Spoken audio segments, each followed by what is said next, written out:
இன்னைக்கு நான் சொல்றேன், இன்னையிலிருந்து எல்லாம் மாறுகிறது. எல்லாம் மாறி முன்னேற்றத்துக்கு நேராக போய் கொண்டிருக்கிறீர்கள். எஸ்தர் மொர்தெகாயுடைய வாழ்க்கையில மொர்தெகாய்க்கு பெரிய தூக்கு மேடைய போட்டாச்சு. ஜனத்தையும் கூட்டத்தையும் குளத்தையும் எல்லாத்தையும் அழிக்கணும்னு ஆமான் முடிவு பண்ணிட்டு உட்காந்துட்டு இருக்கிறான். தெரியல, முட்டாள் முட்டாள் முட்டாள்.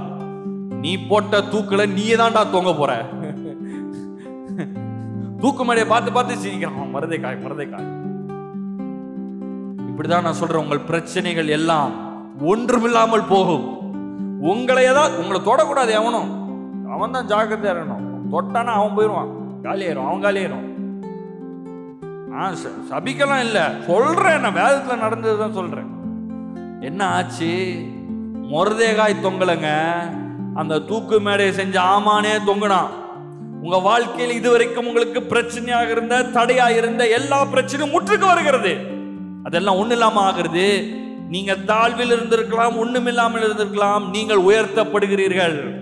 ராஜாவுடைய மோதிரத்தை அடைகிறீர்கள். மொர்தெகாய்க்கு ராஜா மோதிரம் போட்டாங்க. என்ன வேணா எழுதி சீல் அடிக்கலாம்.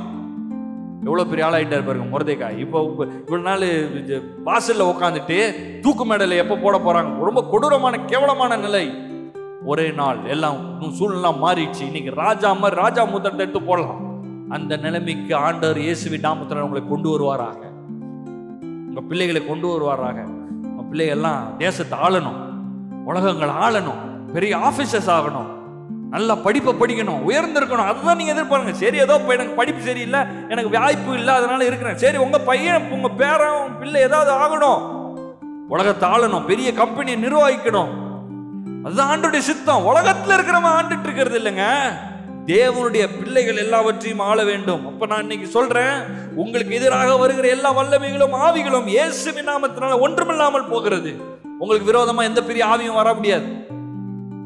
எந்த அசுத்த ஆவியும் உங்களுக்கு ஒன்றும் செய்ய முடியாது. எந்த அசுத்த வல்லமைகளும் ஒன்றுங்களுக்கு செல்ல முடியாது. எரிகோ பல நாள் நின்றுட்டு இருந்துச்சு. எரிகோ சுவர் நம்ம வீடு காம்பவுண்ட் மால் கிடையாது. நம்ம வீடு காம்பவுண்ட் வால் பக்கத்து வீட்டுக்காரங்க கட்டுவாங்கன்னா எதிர் வீட்டுக்காரங்க கட்ட பார்த்துட்டு இருக்கிறாங்க. ஆனா நம்மளுக்கு செலவு கம்மியாகும்ல. அப்படியே நம்ம கட்டினாலும் அப்படியே மெலீசா, எவ்வளவு மெலீசா கட்ட முடியுமா கட்டுறாங்க. இங்க எரிகோல ரதம் ஓடுமா. எரிகோ மதில் சோறுல வீடு கட்டி இருந்தாங்க. அப்ப ரொம்ப பெருசா இருக்குது. இஸ்ரவேல் ஜனங்க சுத்தி சுத்தி வராங்க, அப்படியே இருக்குது. ஆனா ஒரு நாள், ஒரே நாள், ஒரு நிமிடம் எல்லாம் உளுந்து போயிடுச்சு. எரிகோ மாதிரி உங்க வாழ்க்கையில் இருக்கிற பிரச்சனைகள் எல்லாம் ஒன்றுமில்லாமல் இன்றோடு விழுகிறது. விழுகிறது, மனசுல விழணும். ஃபர்ஸ்ட் உங்களுக்கு எதிராக ஒருவனும் ஒருத்தனும் நிற்க முடியாது. உங்களுக்கு விரோதமா ஏத்து நிற்கிறது எல்லாம் ஒண்ணு இல்லாம விடும்.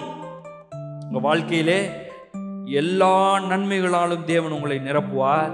இயேசு கல்வாரி சிலுவையின் மூலமாக உங்களுக்கு எல்லா நன்மையும் ஆயத்தமாக்கி வைத்திருக்கிற அப்படினால் இதெல்லாம் உங்களுக்கு சொந்தமாக